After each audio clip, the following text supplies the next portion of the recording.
자, 양평 땅 이야기하기 전에 이 이야기부터 먼저 하고 가겠습니다. 윤석열이 당선 후에 민정수석실하고 제2부속실을 폐지합니다. 민정수석실을 폐지한 이유 중에 하나가 자기가 검찰총장 할 때 민정수석실이 자기 뒷조사했다는 이유예요. 그러니까 민정수석실이 뒷조사했다는 이유로 민정수석실을 없앱니다. 그리고 인사검증의 기능을 법무부로 옮겨요.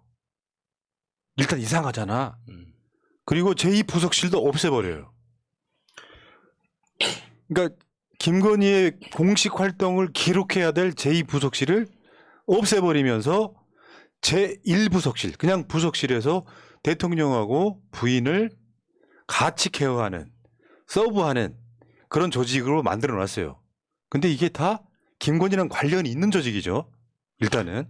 그러니까 민정수석실이 하는 일 중에 친인척 비리 감찰하는 게 가장 중요한 임무 중에 하나고, 그러니까 제2부속실 폐지할 때만 하더라도 김건희가 그러니까는 그 경력 위조 가지고 대국민 사과하고 대통령 당선되더라도 안주인으로서의 역할에만 충실을 하겠다, 이 말 때문에 결국에는 김건희가 외부 활동을 안 할 거니까 제2부속실이 필요 없다, 이 논리 가지고 제2부속실을 폐지한 거였거든요. 근데 지금 와서 보니까 대통령보다 훨씬 더 활발하게 활동하는 사람이 지금 김건희가 됐잖아요. 그게 윤석열이 취임 100일쯤 됐을 때 기자회견에서 자기의 성과 중에 하나로 민정수석실 폐지해서 제왕정 권력을 내려놨다라고 자기가 자화자찬을 존나게 해요. 아휴. 그러니까 민정수석실 폐지해서 내가 제왕적 권력을 내려놨다. 나는 그 민정수석실이라고는 대통령의 눈과 귀를 없앴다라고 이야기하지만 저 이면에는 저렇게 쓰고, 민정수석실이 하는 업무가 화면에 보시다시피 고위공직자의 인사검증, 직무관찰, 대통령 친인척 관리 이런 것들이 포함되어 있습니다. 그리고 5대 사정기관, 검찰, 경찰, 국가정보원, 국세청, 감사원을 총괄합니다. 이 기관들이 생산하는 정보를 대통령한테 직접 보고합니다.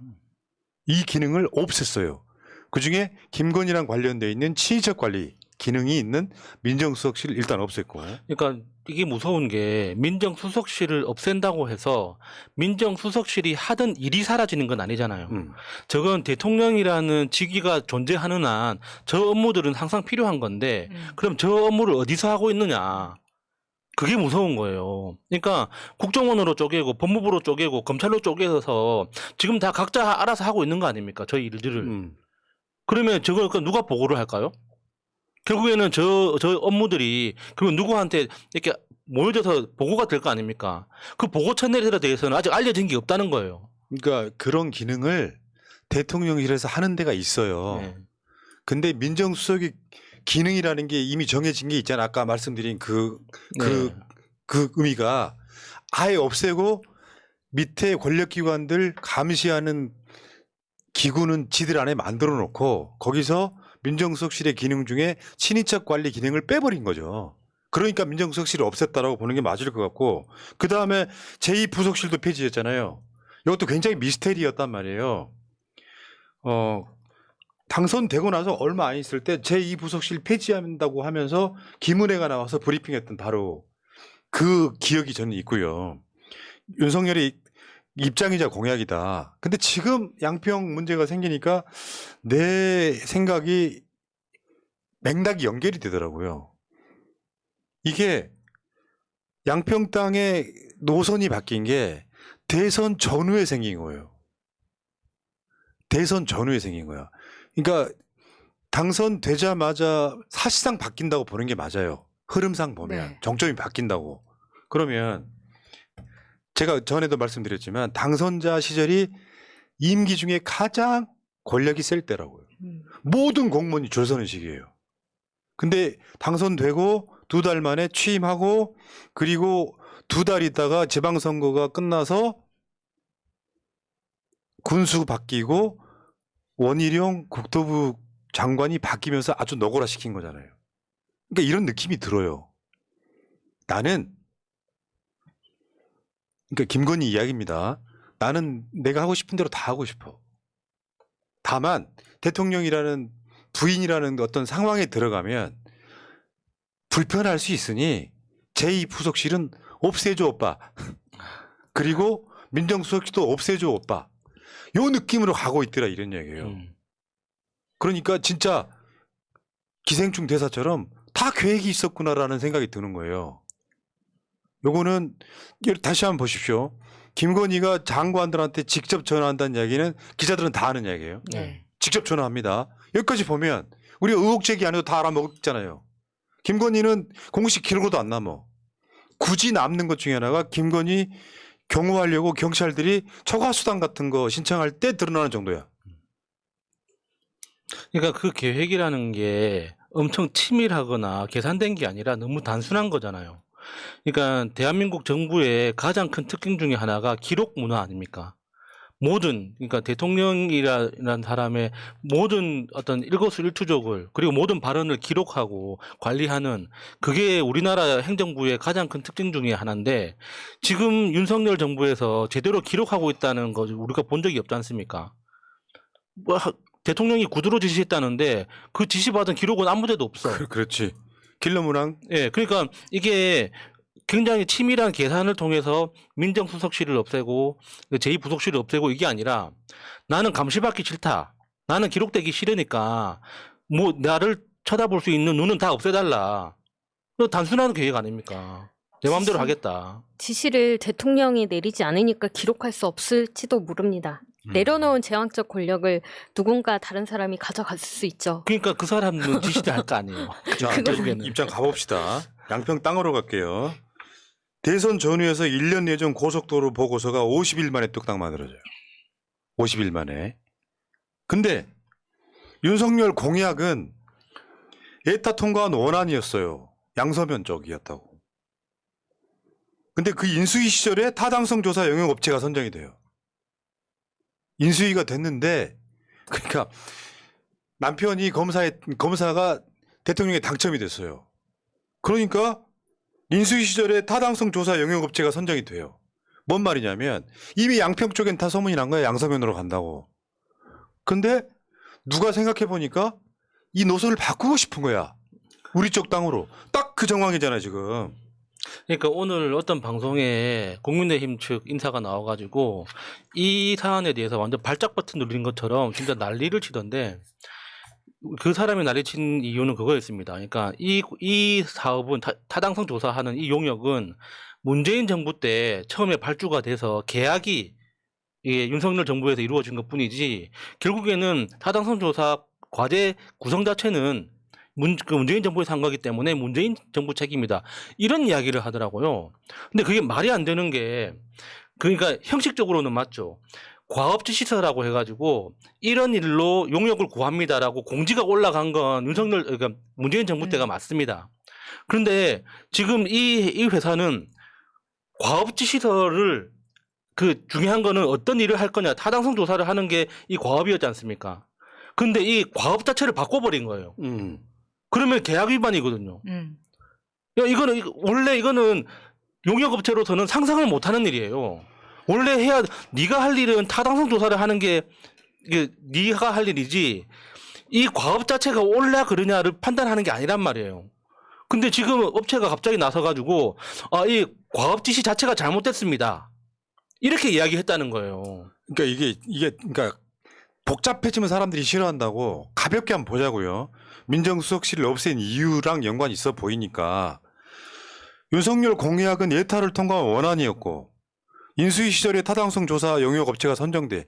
그러니까 공약은 양서면으로 했는데 당선되고 나니까 타당성 조사 영업체가 선정돼가지고 강상면으로 바꾸는 작업을 했다는 것이 첫 번째고요.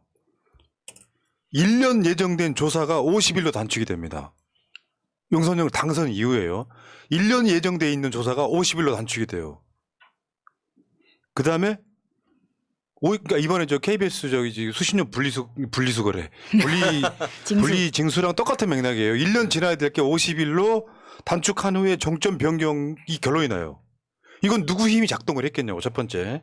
그런데 윤석열 정권 들어서 발주한 환경평가가 서류를 보니 김건희 땅인 강상면을 상정하고 시작해요. 이미 예타까지 끝난 양서면은 아니라 이러면 누군가 힘이 작동을 했다고 보는 게 맞잖아요. 복잡하면 뭐 대가리 아픈 거야. 김건희의 힘이 작동했다고 보는 게 맞죠. 이게 굳이 빠져나갈 수 있으려면 아래 것들이 과잉 충성했다까지는 가능할지는 몰라도 김건희 힘이 작동하지 않고는 불가능한 이야기인 거죠. 근데 말씀하신 것처럼 2022년 3월 10일부터 당선된 그날부터 취임할 때까지 가장 그 인수위 시절에도 파워가 제일 세다고 하고 그때 당시에 원희룡이 인수위에 있었고 그 안에서 그러니까 5월 13일에 국토부 장관으로 임명될 때까지 이게 인수위 시절에도 정해져 있었지 이걸 5월 10일 날 갑자기 짜내서 네가 13일 날 임명받아라고 할지는 않을 거 아니에요. 근데 이 부분을 마치 국민이 개돼지가 되는 것처럼 우리는 5월 9일까지는 우리가 문재인 정부이기 때문에 우리는 절대 손을 쓸 수가 없어라고 이야기를 계속 하고 있는 겁니다. 그러니까 다른 게 필요 없는 이야기예요. 그렇게 노선을 바꿨을 때 예타까지 끝났지만 이거는 아무리 봐도 이건 아니다. 훨씬 싼 방법이 있다라든지 더 시간을 단축시킬 수 있다라든지 그런 이유가 있지 않고서 화면에 보이시지만 수십 개의 터널과 교량을 넣어야 되는 사업은 있을 수가 없는 거예요. 쟤네들이 지금 하고 있는 건 다 물타기예요. 다 거짓말. 그래서 결국 뭐냐. 그 요소마다 김건희네 땅이 있더라. 이러면 모든 사건은 어떻게 우리가 바라보느냐. 이익을 얻는 자가 범인이잖아요. 그러니까 사실 인수위 시절에 정말 잘 보이고 싶은 사람이 누구였겠습니까? 여왕님 아니겠습니까? 그 여왕님의 친오빠가 캠프에 있었다. 이 이야기는 김건희한테서도 나온 이야기예요. 그러면 오빠도 이 땅을 가지고 있는 상황에서 물론 밑에서 미리 기었을 수도 있지만 내가 여기 이런 게 있어. 뭔가 나한테 뭐 할 거 없나? 라고 뒤져보지 않았을까 하는 상상을 충분히 할 수 있게 되는 거죠. 그러니까 과잉 충성의 결과로서 노선을 변경이 됐다고 하더라도 결국에는 최종적으로 누군가는 승인을 해줘야 될 거 아닙니까? 그게 국토부 장관이 혼자서 오케이 한다고 변경될 수 있는 게 아니지 않습니까? 국가 예산이 1조 8천억이 들어가는 사업인데 이게 어떻게 대통령의 어떤 재가나 허락 없이 변경이 이루어질 수 있냐고요. 말도 안 되는 소리죠. 여기 이제 소위 말하면 손 탔다. 김건희 묻었다. 이렇게 보면 그렇죠. 가장 맞을 것 같고요. 그 보고서 결과도 대한 일이 타당하다면서 강상면을 미리 낙점한 의혹이 있습니다. 그러니까 이게 인수위를 거치면서 취임하고 나서는 그 모든 것들이 방향이 일제히 강상면으로 바뀌는데 경기도한테 보냈다는 무슨 그 서류에는 뒷장은 덮고 앞장에는 마치 양서면인 것처럼 속였다는 지금 의혹도 있는 거예요. 결국 뭐야? 국토부에서 이 사건의 범인은 국토부에서 누가 언제 왜 노선 변경안을 승인했는지 그걸 찾아내면 되는 거고 두 번째는 그 힘이 누구로부터 작동했는지 보는 거고요. 저는 최소한 윤석열 정권이 무너지는 결정적 사건이 된다고 보지만 최소한 원희룡 모가지 날아가는 소리예요 이게. 네. 있을 수 없는 거고 원희룡이 계속 거짓말했잖아요. 처음에는 양평군의 의견을 반영했다 그랬고 그러다가 나중에 말이 바뀌었죠. 영역회사 의견이다. 영역회사 그렇게 말을 했다. 그러면서 영역회사는 자체 판단했다 이렇게. 근데 저거 엄청난 거짓말인 거. 어제 그 영역회사가 기자회견했잖아요. 한번 생각 한번 해봐요. 1조 7, 8천억 들어가는 국책사업이에요. 영역회사가 어떤 오더도 받지 않고 야 내가 영역을 해보니까 예타한 것보다 더 좋은 안이 있어 라고 말하는 건 그 영역회사의 기자회견이 누군가의 힘이 또 작동했다고 보는 거예요. 왜? 아니 이게 일개의 영역회사가 국책사업 노선을 바꾼다고요? 말도 안 돼. 불가능한 이야기예요. 예. 그러니까 그건 아무리 그 정부나 정치에 대해서 모르는 일반 시민이라도 상식적으로 말이 안 된다는 건 너무 직관적으로 이해가 되잖아요. 그러니까 이게 원희룡 장관이 그 백지화 한다고 발표한 게 일요일인가 토요일인가 그랬지 않습니까? 그때 사람들이 그걸 보는 순간 사람들이 다 동시에 다 이해를 했을 겁니다. 아, 이거 진짜 뭔가 문제가 있는 거구나. 그렇지.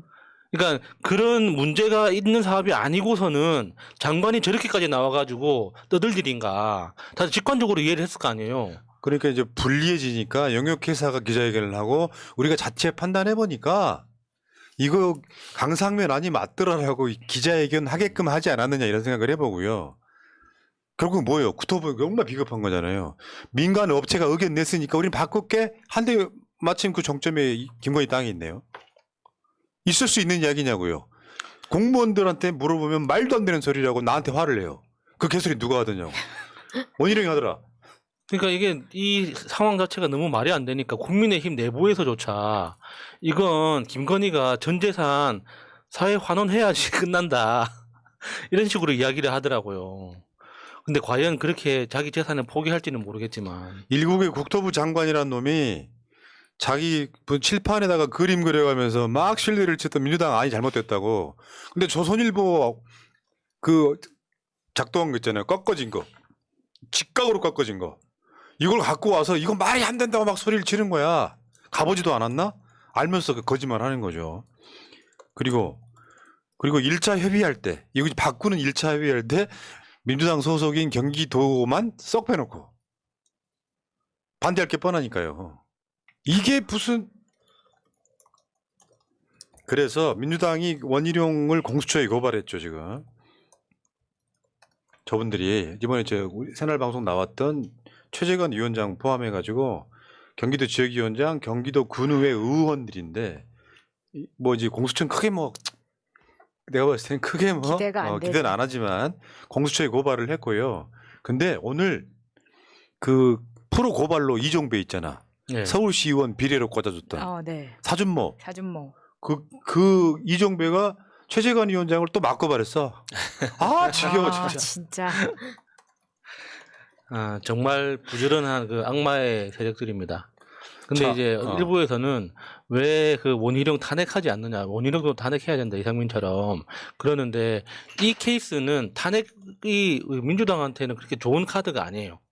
그러니까 민주당 입장에서는 이 이슈는 굉장히 오래 끌고 갈 수 있는 거거든요. 맞아. 국민적으로 이해하기 굉장히 단순한 사건이고, 그리고 그 심각성도 굉장히 크기 때문에 이게 오래 끌고 갈 수 있는 사안이니까 그만큼 원희룡을 계속 활용해야 되는 거예요. 원희룡이 정말 미친 듯이 칼춤을 계속 쳐줘야지 이게 국민들 시야에서 사라지지 않는 거거든요. 어떤 사람들은 원희룡 때문에 김건희가 사라진다. 원희룡이 너무 취일이다 보니까 김건희가 그 원희룡 뒤에 숨는다고 하지만 국민들 머릿속에는 이미 김건희라는 이름 세 글자가 박혀 있어요. 대한민국에서 어떤 일이 일어나더라도 결국에는 그 뒤에 김건희가 있는 건가? 라는 생각을 대한민국 국민 모두가 한단 말이에요. 그러니까 원희룡이 앞에서 더 큰 미치게. 화려한 춤을 춰줄수록 우리는 더 써먹기 좋다 이거죠. 네. 자 오늘 이야기의 주제 원점으로 다시 돌아갈게요. 윤석열이 민정수석실 폐지하면서 그럼 그 기능 어떻게 할 건데? 그러니까 특별감찰관 박근혜 때 있었던 그 특별감찰관이 나중에 박근혜 정권 무너지는 때도 역할을 해요. 친인척 비리 감시하느라고. 그래서 그러면 특별감찰관 부활할 거야 약속을 했거든요. 지금까지 부활 안 하고 있습니다. 그럼 뭐요? 민정수석실 없어, 제2부속실 없어, 특별감찰관 없어. 김건희는 지금 미친 듯이 활개치고 돌아다니는 거예요. 그게 윤석열이 총장할 때까지라고 하면 우리가 그래도 그건 뭐 대통령 되기 전이니까 하는데 대통령 되자마자 인수위 때부터 비리의 냄새가 풀풀 나요. 그 김건희를 감시할 조직이 대한민국에 단 한 군데도 없다. 이게 있을 수 있는 일입니까? 지금 김건희 도로 때문에 국내가 이렇게 시끄러운데 해외에서 계속해서 명품 쇼핑을 하고 있고 이런 모습을 보고 혹자들은 지금 돈 쓸 날이 얼마 남지 않아서 저렇다라고 얘기를 하더라고요. 본능적으로 느끼는 걸 수도. 네. 네, 이렇게 특별감찰관이 없는데도 불구하고 관련 예산이 매년 10억씩 계속 편성되고 있고 이 돈이 계속해서 나가고 있다. 지금 세수 부족한 상황에서 복지를 줄이고 있는 판인데 이 돈을 쓸 건지 아니면은 복지로 돌리든지 해야 될 거 아닙니까? 네, 지금 쓰고 있대요. 그러니까 특별감찰관은 없지만 그 사무실은 운영하고 있기 때문에 그 사무실을 운영하고 관리하는 인력 3명은 할당이 돼가지고 지금 일을 하고 있답니다. 그러니까 서울 사람들은 잘 아는 청진동 해장국 유명하거든요. 그 청진동에 있습니다. 직원 3명하고 사무실이 상주하는데 예산이 10억이 들어가는데 특별감찰관 임명 안 합니다. 그리고 뭐라 그랬더라? 반대하는 안 하는 이유가 민주당이 북한 인권 뭐 관련한 대사 추천을 안 해주니까 안 한다. 뭐 이런 이야기예요. 뭐 말도 안 되는 거죠. 어쨌건 민정수석실 폐지한 이유가 그거였어? 난 그렇게 봐요. 자, 웬 릴레이가 올라오셔가지고 소개 좀 해드리고요.